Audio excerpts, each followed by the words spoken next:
cases already. The first case is from a 5% simple investments to a 70% subsidiary. Right? The second case is from a 20% associate into an 80% subsidiary. Right? So we got two cases, from simple investments to subsidiary, from associate to subsidiary. Now we may have the third cases where originally it is a subsidiary and then we purchase more. It is already a subsidiary and then we purchase more. Say for example, in this case, originally we have got 51%. Originally, you have got 51%. If 51%, you already got the control, and therefore it is already a subsidiary. Goodwill should be calculated at the day of acquisition, and therefore goodwill has been calculated at the day when we obtain this 51%. After you purchase some more, so you purchase 19% more, and therefore this becomes a 70% subsidiary. As we have said before, goodwill is calculated at the day of acquisition. The day of acquisition is the day when you obtain control. Therefore, on the day when you have already got 51%, we have already calculated the goodwill. Once we have calculated the goodwill at the day of acquisition, we will not remeasure the goodwill. And therefore, any purchase of the shares thereafter will not affect the goodwill. Goodwill is not remeasured. Goodwill will not be calculated again. Actually, originally you have got 51%. Now you have got 70%. You purchase 19% more. From whom you can purchase the 19%? You purchase the 19% from the non-controlling interest. Why? Originally, non-controlling interest is 49%. Now, non-controlling interest is 30%.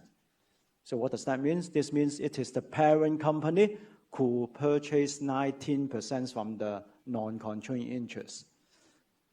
In other words, this is just a transaction between shareholders. No matter this is the parent company or the non-controlling interest, they are shareholders. This is just a transaction between shareholders. Why? If this is a transaction between shareholders, nothing to do with the company itself.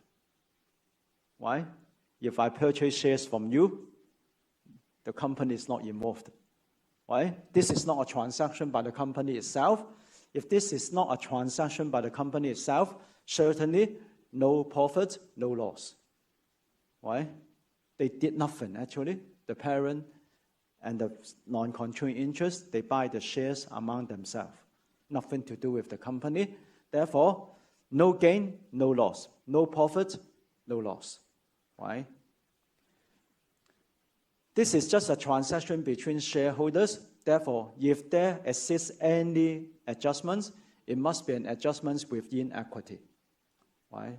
This is a transaction between shareholders, and therefore this is just a readjustments within equity.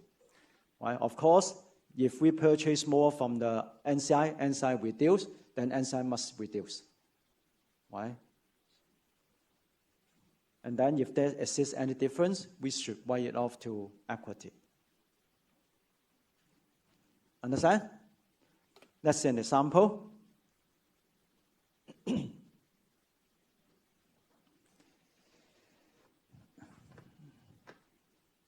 In this case, the parent company have got 80% subsidiary.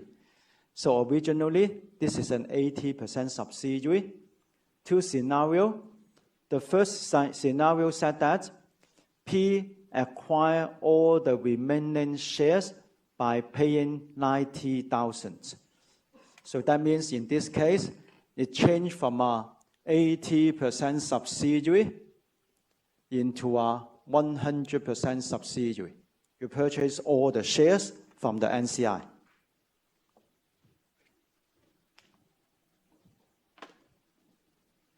Why? It changed from a 80% subsidiary into a wholly owned subsidiary. So what shall we do? We will continue to consolidate this subsidiary as an 80% subsidiary until the day of the further acquisition. So we consolidate it as an 80% subsidiary. So that's why you credit the investment in subsidiary only for 80%. Up to the day of the further acquisition, you must have prepared a consolidated financial statements. And then on that day, you find that the non-controlling interest is 100,000. Non-controlling interest is 100,000. It's correct if this is an 80% subsidiary. But now you purchase all the NCI, NCI should be 0. Right? If this is a wholly owned subsidiary, NCI must be 0. Therefore, on that day, you must debit away the NCI. NCI must be 0. This means you debit away all the 100,000. So NCI should be 0 because this is a wholly owned subsidiary. Wholly owned subsidiary means no NCI. So NCI should be 0. So we debit NCI 100,000. Not only, you can still remember in your journal number 1, you credit investment in subsidiary only as an 80% subsidiary. But in your own financial statements, in the parent's own financial statements, there is a debit to the investments, 90,000, because when you purchase this 90,000, in the parent's own book, they must have debited investment 90,000, credit cash, maybe 90,000. This 90,000 is not yet eliminated, so now we have to eliminate it. We credit investment in subsidiary. On consolidation, investment in subsidiary must be 0.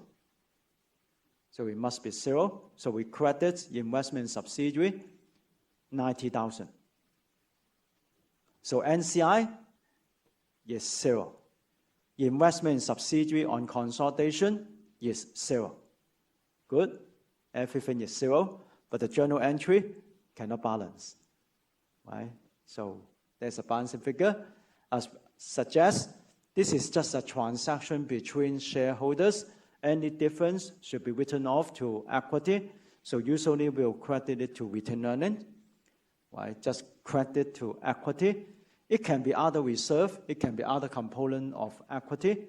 Right? Just equity. Right? So usually we write off to retained earnings, but it can be other reserve. It can be other component of equity. So we just write it off to equity.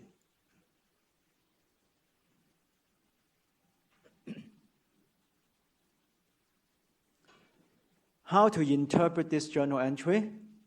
This journal entry means the parent has paid 90,000. This is what the parent has paid, right? The parent has paid 90,000.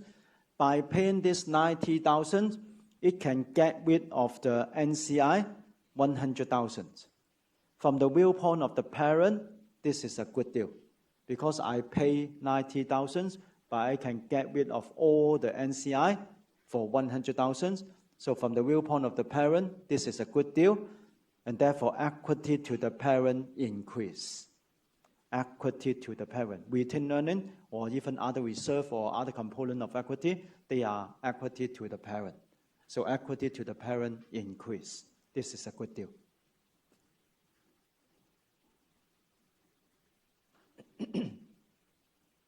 Understand?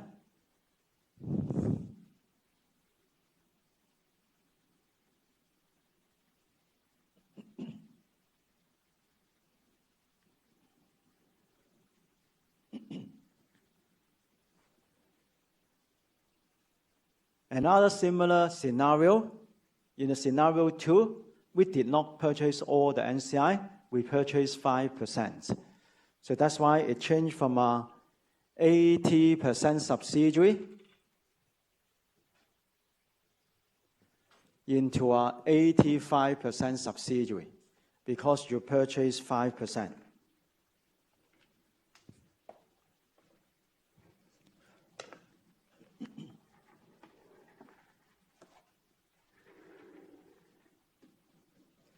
So that's why we pay 80,000 to acquire this 5%, 80,000, that means in the parent's own book, they must have debited the investment 80,000, right? So we will continue to consolidate this subsidiary as an 80% subsidiary. It was an 80% subsidiary until the day of the additional purchase. So on that day, you find that the NCI is 100,000. But 100,000 NCI is for 20%. Now, NCI should be only 15%. Right? After you purchase 5%, NCI should go down. So therefore, we adjust the NCI from 20% to 15%. If 20% is 100,000, if 20% is 100,000, 15% must be 75,000 on a pro rata basis. Right? So that's why you need to debit NCI 25 to bring it from 100 to 75. If 20% is 100, 15% should be 75. Right? So that's why you debit NCI 25% to bring it from 100 to 75. As we have said before, you continue to consolidate it as an 80% subsidiary only. Therefore, you did not credit for that 5%. So here we have to credit the investments 5%. Right? The investment in subsidiary must be zero on consolidation. They cannot balance, so the balancing figure go to equity. So we debit retained earning. The same as before, how we interpret this journal entry. This journal entry means you pay 80,000 to acquire the 5%, but the NCI reduced only by 25,000. You pay 80,000, but you can get rid of the NCI only for 25,000. From the viewpoint of the parent, this is not a good deal.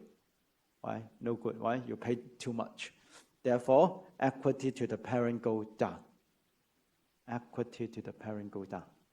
This is just an equity movement, right?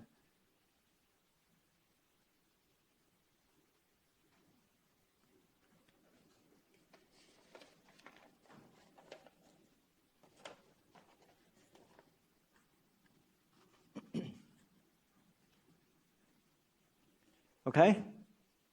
Any question? This example assumes that we are using partial goodwill method, and therefore we did not consider any goodwill for NCI. If the question say that there should be a goodwill for NCI, so like here, the goodwill attributable to NCI is 16,000, then don't forget that actually NCI have three components: book value of net assets, fair value adjustments, and the goodwill component. So if we do have goodwill, so remember to add the goodwill as well.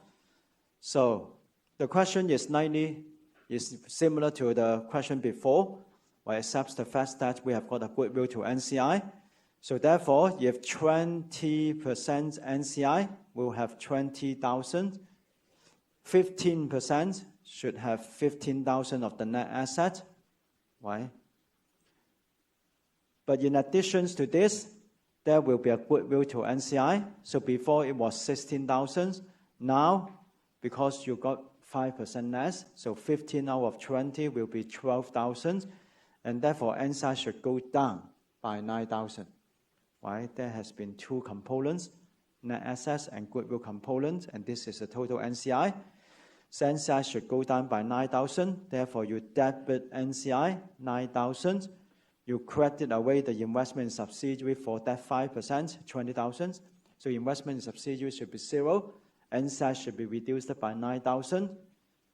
You pay 20,000, but you can get rid of NCI only for 9,000. So again, to the parent, this is not a good deal. And therefore, the equity to the parent go down again.